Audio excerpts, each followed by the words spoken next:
여러분, 라나입니다. 어제 방송을 했는데 오늘 다보스 포럼에 트통이 참석을 했죠. 그래서 그게 좀 폭발적인 뉴스라 뭐 여러 방송에서 다뤘지만 다른 방송에서 다뤄지지 않은 내용이 나와서 급히 좀 전해드리고 싶어서 방송을 합니다. 방송 오프닝 멘트로 본 영상은 공식 발표나 내부 정보를 다루지 않고 공개된 자료를 바탕으로 한 개인적 분석과 해석입니다. 판단은 시청자 각자의 몫입니다. 오늘 그 트통의 다보스 포럼 연설이 뭐 역시 예상대로 파격적이었죠. 그래서 요점을 크게 세 가지로 나눈다면, 첫째, 유럽의 경제 정책과 이민 문제에 대한 비판이었고, 둘째는 미국의 경제 성장 모델을 대안으로 제시했죠. 세 번째는 그린란드 메인 문제와 관련된 얘기를 했습니다. 그런데 거기서 좀 중요한 어떤 것이 있어서 좀 제가 오늘 방송으로 말씀드리겠습니다. 그래서 트통이 이제 다보스에 등장하자 기득권 세력이 이제 바짝 긴장을 했죠. 글로벌리스트들의 모임이니까. 그래서 그는 마치 미국이 돌아왔어 라고 선언하듯이 무대를 장악했죠. 그리고 기존 질서를 정면으로 비판했습니다. 뭐 주저하지 않았죠. 먼저 나토의 북대서양 조약기구입니다. 나토는. 그래서 방위부 문제를 꺼내고 미국이 유럽의 안보 비용을 대신 부담해 왔다고 지적을 했죠. 이거는 늘 하는 얘기입니다. 트통이 즐겨 하는 발언입니다. 그리고 유럽은 그동안 책임은 지지 않은 채 말뿐인 명분과 기후 담론에만 집중해 왔다라고 말을 했습니다. 트통은 공식 환영 행사 대신 생각이 같은 일부 동맹국들과 비공개 회의를 선택했어요. 끝없는 해외 원조에 반대하는 입장을 분명히 했고, 이로 인해서 다보스의 핵심 인사들은 강한 불쾌감을 드러냈습니다. 그는 세계 경제 포럼, 다보스 포럼이라 그러죠. 그 다보스가 스위스의 그 포럼이 이루어지는 그 지역명이기도 합니다. 그래서 그 WEF 월드 이코노믹 포럼, 세계 경제 포럼이 말하는 이해관계자 자본주의를 미국의 부를 다른 나라로 재분배하는 포장된 표현이라고 비판을 했어요. 트통이. 그리고 잘 알려지지 않은 문제로 중국의 북극 자원 확보를 언급하며 친환경 정책이 오히려 중국의 희토류와 자원의 길을 열어줬다라고 지적을 했습니다. 이에 대해 트통은 미국 주도의 자원 개발로 이 취약점을 막겠다라고 밝혔습니다.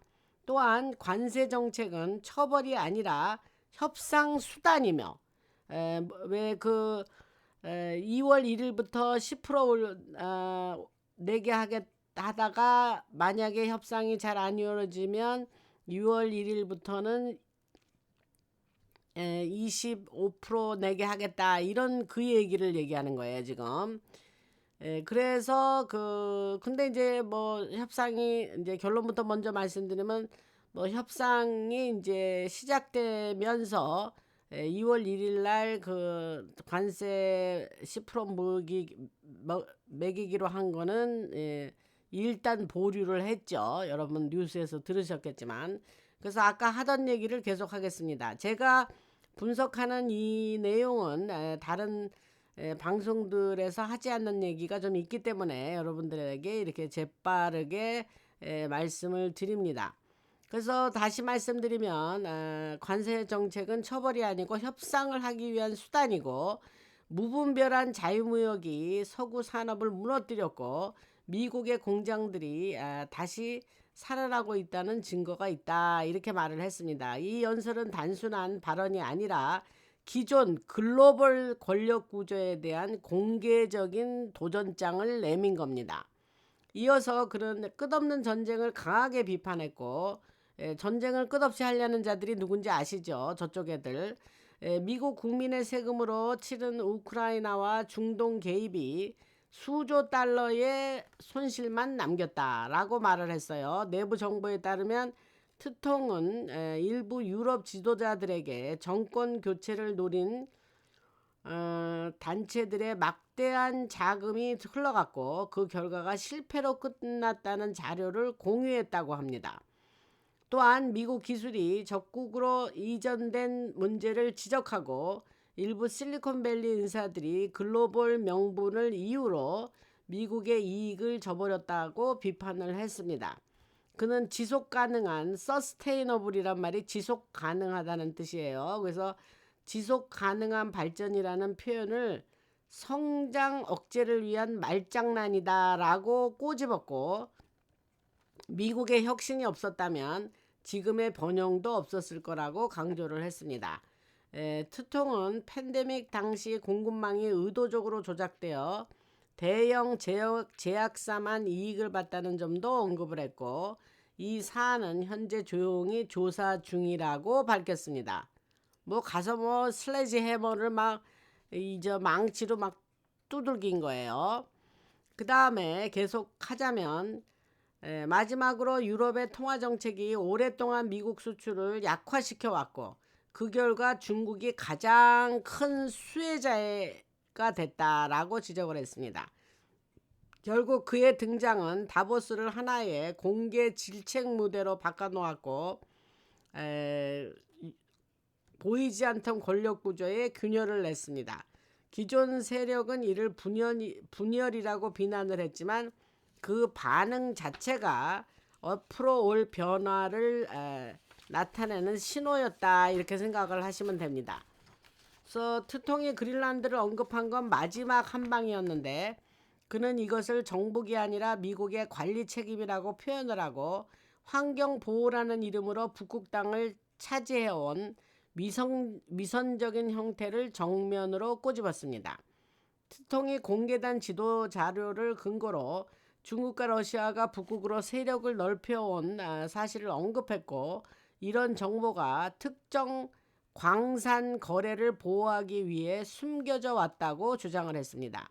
비공개 회의에서는 덴마크 측 인사들에게 재정관리 실패로 인해 그린란드가 외부 세력에 취약해졌다는 자료를 제시했고 보고되지 않은 부채 거래 등 배후 개입 정황도 언급했습니다. 그러니까 뭐 자료를 엄청 준비해가지고 간 거예요, 여러분.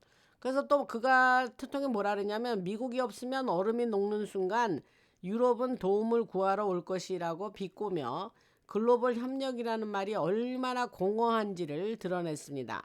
또한 히토류 의존과 관련된 국방부 보고서가 묵살돼 왔다고 언급을 하고 블랙락 같은 금융 세력이 ESG를 말하면서 동시에 중국 자금 흐름을 도왔다는 점을 지적했고 이는 그 레리 핑크 이 사람이 블랙락의 CEO예요. 그러면서 이 사람이 그 다보스 포럼의 공동 의장이기도 합니다. 그래서 레리 핑크를 곤혹스럽게 만들었죠. 이 뭐 아주 완전히 뭐 저쪽 애들이 내 수장 중에 하나니까. 트통이 제시한 핵심은 기후 협약에 묶인 제한된 틀을 깨고 미국 에너지 독립을 위한 제한 없는 협상으로 방향을 틀겠다는 것이고 이는 기존 질서를 지탱해온 세력에게 큰 충격을 주었습니다. 이어서 이제 상무장관이 누구냐면 하월드 러트닉이에요. 제가 이 사람 얘기는 여러 번 했죠. 그 사람이 이제 뉴요커인데 저쪽에서 전향해서 지금 트통을 돕고 있는 사람입니다. 그래서 상무장관 러트닉이 등장을 해가지고 뭐라 그러냐면은 이번에 장관들을 쭉 데리고 갔죠. 트통이. 그 중에 이제 핵심 인사 중에 하나입니다. 재무장관인 스캇 베슨처럼 핵심 인사인데 그가 뭐라 그러냐면 세계화는 실패했어. 서구 노동자를 파괴하고 외국 독재자만 살찌웠잖아. 이렇게 단언을 했어요.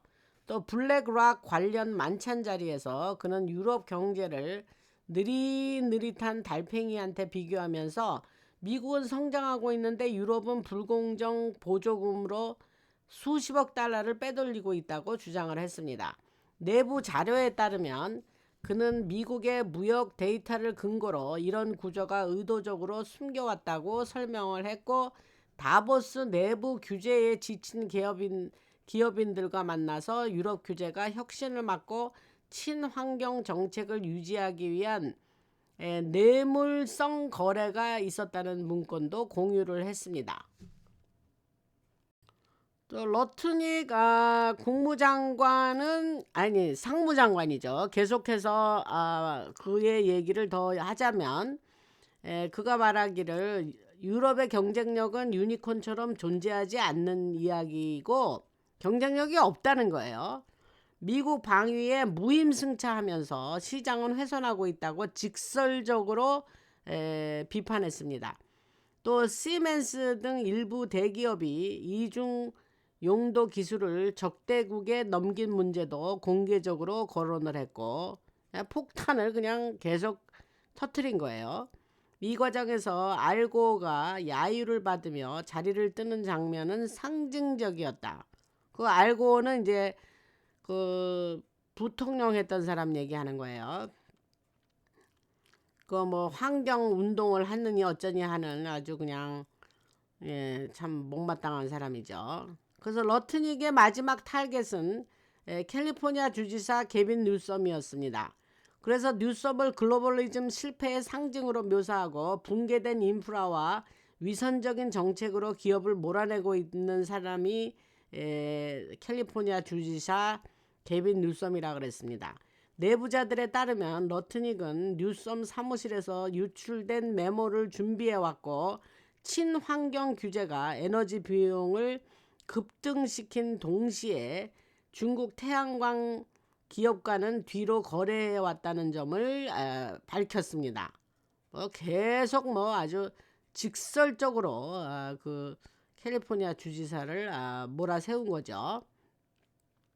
그래서 캘리포니아의 탄소 크레딧 제도가 국제 NGO로 자금을 흘려보내 미국의 에너지 독립을 방해하고 있다고 연결지었고 뉴섬의 안정의 상징이라는 이미지를 정전 속 깜빡이는 정구에 비교하며 조롱을 했습니다. 뉴섬한테 선한 것이 어디 있겠습니까? 이거 진짜 이 뉴섬이 어떻게 지금 정리가 돼야 될 텐데 계속 할게요.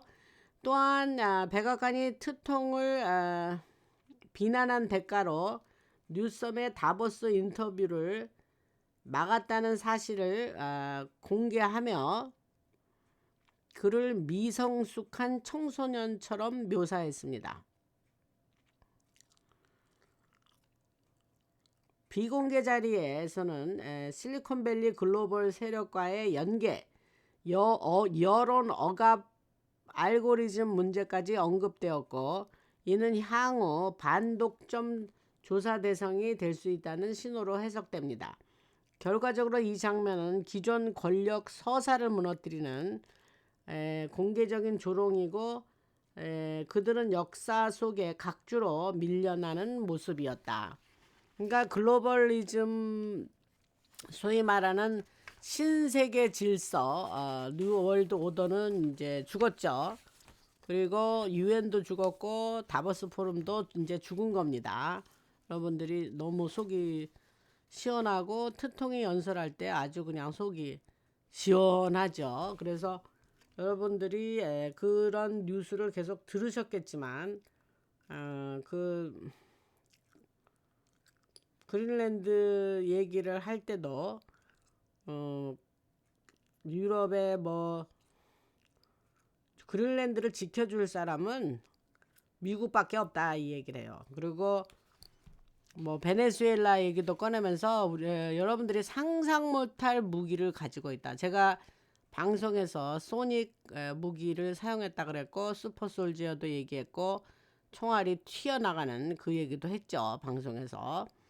근데 이제 그런 얘기를 하면서 나는 그린란드에게 군사력을 사용하지 않을 거다. 공격을 하지 않을 거다. 원하지도 않고 하지도 않을 거다. 그러니까 협상 테이블로 오면 돼. 예스 하라. 그러나 만약에 예스를 안 하면 I will remember. 기억을 하겠다 이랬어요. 그러니까 이게 지금 뭐 굉장히 트통이 그 말의 내용을 우리가 잘 들어봐야죠. 그래서 그 그린란드 매입과 관련해서 어떤 그 합의를 했는데 뭐라 그러냐면 이제 나토 사무총장하고의 회담을 통해서 그린란드하고 북극 지역 전체에 관한 미래 합의 그랬으니까 뭐 프레임워크를 마련했다 이렇게 얘기를 했습니다. 그러니까 어느 정도의 협상은 일단 시작이 된 거예요. 제가 과거 방송에서 그린란드 그거 모든 것이 잘 되고 던딜이다 이런 얘기도 했죠.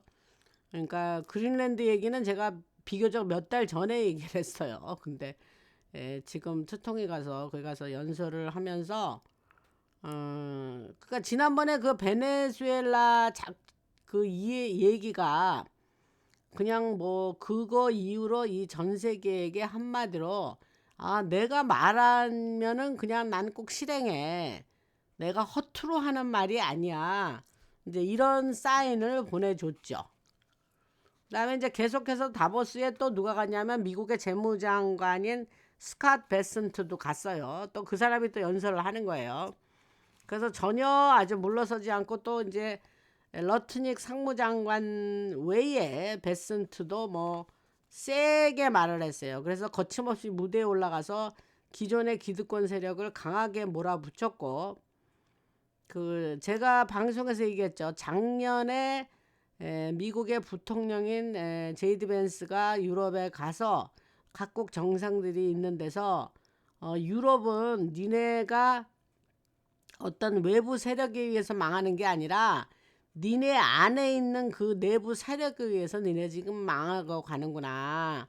표현의 자유를 억제시키고 언론의 자유를 억제시키고 자기의 그 고유의 문화와 색깔을 퇴색시켜 가면서 소위 말하는 PC가 Political Correctness라 그랬죠. 그래서 정치적 올바름이라는데 그 단어는 좀 웃기는 해석이고 그냥 PC주의의 그 좌파들이 PC주의에 물들어서 그걸 몰아붙였지 않습니까? 그래서 그거를 무진장 비판했을 때 제이드 벤스가 그런 연설을 아주 대담하게 하고 있을 때에 그 각국 뭐 마크롱을 비롯한 각국 정상들이 입을 삐죽삐죽거리고 그랬었죠. 그래서 제가 그거를 방송에서 1년 전에 그 했던 그 제이드 벤스 연설 얘기를 했습니다.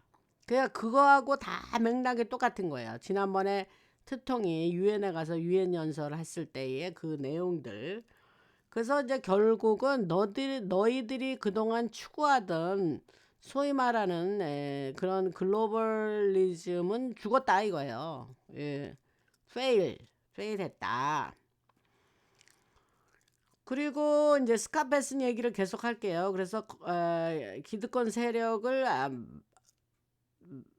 강하게 몰아붙이고 게빈 뉴섬 주지사 캘리포니아 주지사를 집중 공격했죠. 베슨트는 뉴섬을 그 겉은 번지르하지만 실속은 없고 경제도 전혀 모르는 자다. 심지어 캘리포니아에서 경제를 뉴섬보다 더 모르는 사람은 카말라 해리스 정도겠지라는 농담도 던졌습니다. 이게 굉장히 아주 센 농담이죠. 그리고 이 발언은 단순히 조롱이 아니라 베슨트는 뉴섬 같은 인물들이 국제 포럼을 돌아다니는 데만 열중하면서 정작 캘리포니아의 재정 악화, 노숙자 문제, 주택 위기 같은 현실 문제는 방치해 왔다고 지적을 했습니다. 그들은 노숙자 문제를 해결하지를 않아요. 일부러 해결하지 않아요. 샌프란시스코나 LA나 그런 데의 홈레스 피플들 문제를 일부러 그 해결하지 않는다 그랬죠. 왜 그들을 하나의 미끼로 많은 돈을 이렇게 다른 데로 이렇게 돌리는데 그들 홈레스의 숫자가 필요하기 때문에 그거를 일부러 해결을 보지 않습니다. 그 얘기는 지난 방송에서 했죠, 제가. 그래서 계속 하자면, 그러니까 뭐 뉴섬 같은 주지사는 니는 뭐 니 주의 일도 제대로 하지 못하면서 뭘 이렇게 국제 포럼을 돌아다니냐 이렇게 얘기를 하는 거예요. 그래서 트통의 그린란드 구상 같은 강한 정책에 대한 과도한 공포를 비웃으며 그 뉴섬이 그랬다는 거예요. 그래서 그걸 비웃고 실패한 정책을 유지하기 위해서 뒤에서 거래를 일삼아온 기존 네트워크의 위선을 드러냈습니다.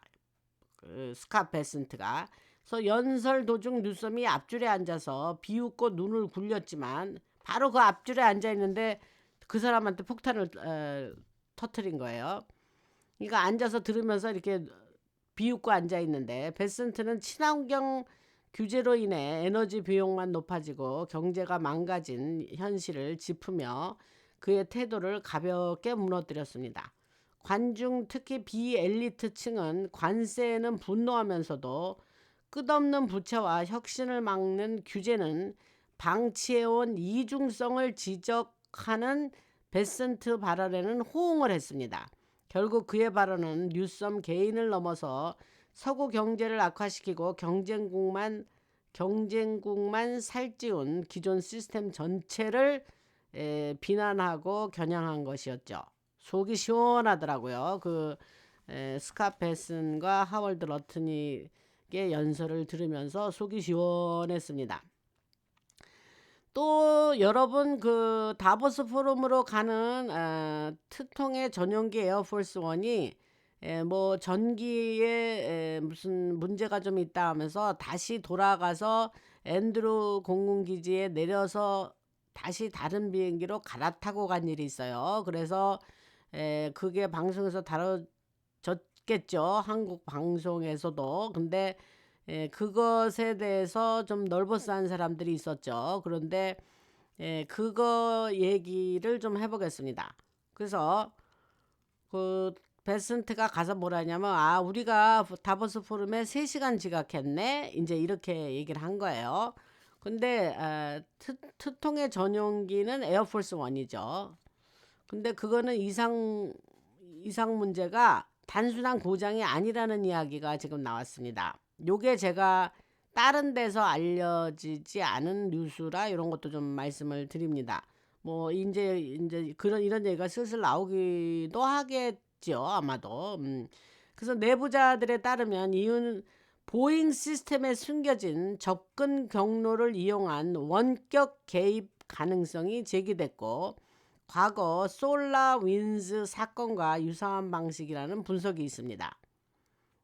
이거 뭐 위험하죠. 투통의 그 신변 문제가 중요한데 그래서 계속 할게요. 그래서 일부 정부는 실리콘밸리에서 활동하는 팔란티어 관련 컨설턴트들이 핵심 인프라의 업데이트라는 이름으로 접근해 왔다는 주장도 언급을 합니다. 그래서 트통은 예비 기체에 오르지 않고 보안 경락고를 통해 다른 경로로 이동해서 내부 유출자를 가려내라 했다는 말도 지금 돌고 있습니다. 그래서 흥미로운 점은 정기 문제 양상이 달파 그 국방선진 연구소 달파 아시죠? DARPA Defense Advanced Research Program Agency 뭐 이렇습니다. 제 기억엔 그래요. 그래서 달파가 시험했던 EMP Electromagnetic Pulse의 약자인데 그래서 달파가 시험했던 EMP 취약성 테스트와 유사하다는 점이 그 전기 문제라는 거예요. 전기 문제가 그 EMP 취약성 테스트하고 유사하다. 그래서 배우로는 FAA, 그 미 연방 항공국을 얘기합니다. FAA가 Federal Aviation Agency인가 Administration인가 아마 그럴 것입니다. 그래서 연방항공국 FAA에 남아있는 오바마 행정부 인사들과 유럽 쪽 이해관계자들이 거론되고 있습니다. 배우가 존 브레넌 과거에 그 CIA 국장도 이름이 거론되고 있습니다. 그래서 특통은 이번 사건을 계기로 미국 항공 시스템 전반에 대한 점검과 개편을 밀어붙였고, 이는 기술 지배 구조를 흔들 수 있는 계기가 될 수 있다는 해석이 지금 나오고 있습니다. 지금 제가 말씀드린 그 뉴스가 되게 중요하고, 요런 말씀을 드리기 위해서 제가 오늘 방송을 어제 올렸음에도 불구하고 바로 다음 날이지만 제가 방송을 지금 빨리 전해드려야 되기 때문에 올렸습니다. 그 다음에 제가 오늘은 좀 짧게 할 건데, 우리 그 슈퍼땡스 보내주신 분, 데보라 천, 그 다음에 박혜희님, 그 다음에 버지니아의 이현님, 그 다음에 찐원조 박종진님, 그 다음에 유진리 5842, 그러시고, 그 다음에 한국의 카카오뱅크로 자율구독료 보내신 분, 이봉우님, 강성규님, 유인신님, 김주연님, 그 다음에 이영주님, 이렇게 보내주셨습니다. 미국에 사시는 분은 젤로 그 더보기란에 가면 인포메이션이 있으니까 젤로 자율구독료 보내주실 수 있습니다. 그 방송 들어주셔서 감사드리고, 제가 지금 1시간씩 했는데 제가 어떠한 지금 실험적으로 하려고 하냐면, 이것을 30분씩 잘라서 1시간씩 에브리 아더데이 격일로 했는데 1시간짜리를 그러면 잘라서 그렇게 요청하신 분들이 전에 있었는데, 내가 그게 너무 힘들어서 그것을 그냥 밀어붙이지를 않았어요. 그런데 한번 실험적으로 30분 정도로 그러면 에브리데이 올리면 어떨까, 이런 실험을 지금 해보려고 합니다. 뭐 1시간이면 우선 나부터라도 부담이 되니까 뭐 그렇게 할까 합니다. 그래서 말씀을 드리고, 멤버십 아직 안 하신 분들, 제가 라너 방송이 참 고맙다. 내가 이런 방송을 통해서 이렇게 따끈따끈한 어디서도 들을 수 없는 뉴스를 내가 들을 수 있는 게 참 큰 아주 좋은 일이구나 라고 생각하시는 분들이 많으세요. 여러분 멤버십을 가입해 주시고 회원이 되셔서 그 나나 방송의 한 식구가 되어 주시기를 부탁드리고, 이미 되신 분들은 내가 좀 업그레이드 하겠다, 그러면 업그레이드도 해주시고 그렇게 해주시면 감사하겠습니다. 많은 도움이 되고요. 또 내일 방송으로 찾아뵙겠습니다.